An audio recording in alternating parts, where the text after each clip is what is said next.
Et toi, Apollinaire, qu'est-ce que tu en penses? Ça, c'est mon territoire, là où je maîtrise. À Yaoundé, ça, je sais pas le faire. C'est où chez toi?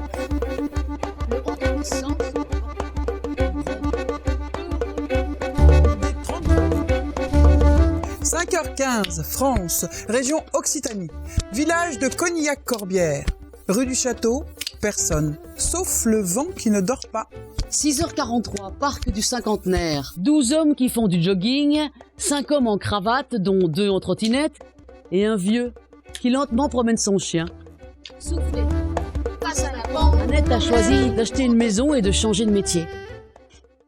Sa maison était colorée, remplie de photos et d'objets de voyage. Le soleil rentrait par la grande baie vitrée qui donnait sur une cour et un haut mur blanc. Et quelqu'un a frappé au carreau. « Annette, non tenho mais ovos, me empresta dois, por favor ?» Annette a pris 2 œufs dans son frigo. Elle les a passés par la fenêtre. Il y avait une petite odeur de poulet mohambe qui flottait dans les airs, accompagnée d'une rumba congolaise. D'un peu plus loin, d'une fenêtre, on a entendu un you-you-you de femme qui riait. Et puis, d'un jardin, une exclamation. « I would say it was so funny, wasn't it ?» Et son voisin, qui taillait son rosier en chantant. « Niets iets mooier dan je het land doorkruisen. Niets iets mooier dan je het land doorkruisen. » La vie colorée des voisins grouillait tout autour. Bobo Dioulasso, Burkina Faso. Manille, Philippines. Saint-Pétersbourg, Russie. Respirez, respirez, respirez, respirez. Ça va, Antonin? Oui, c'est juste que c'est un peu raide. Antonin a réussi. Il est arrivé tout en haut. D'un regard d'un seul, il embrasse son paysage si vaste. Le ciel bleu clair et rose du matin dans lequel plonge la Maya, la pierre à voix, Le Grand Combin, le pigne d'Arola, le Mont Noble. Lilorne. Il les nomme toutes.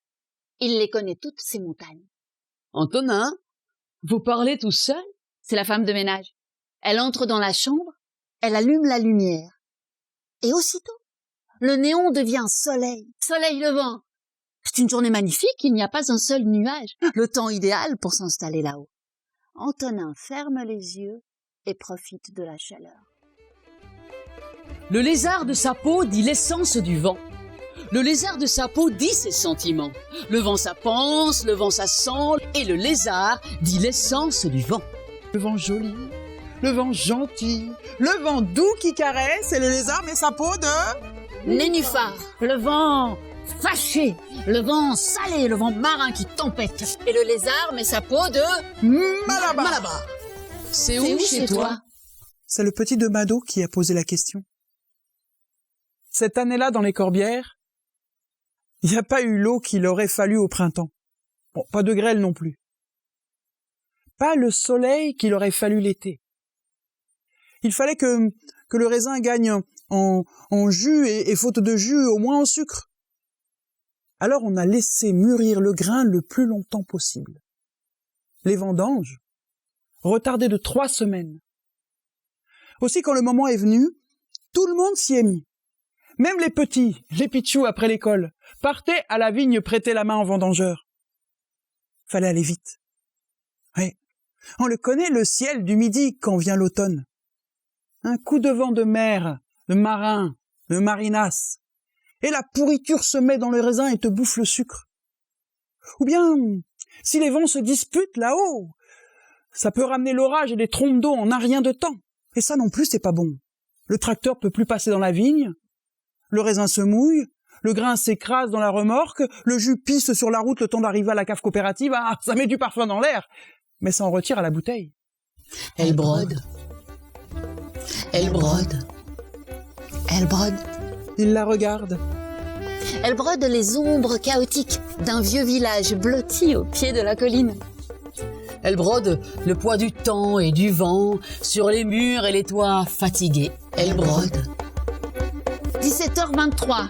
Une femme court, elle va vite. Son sac à commission vole derrière elle, ouvert comme un parachute. 19h. Je vois les fenêtres des voisins qui s'allument une à une.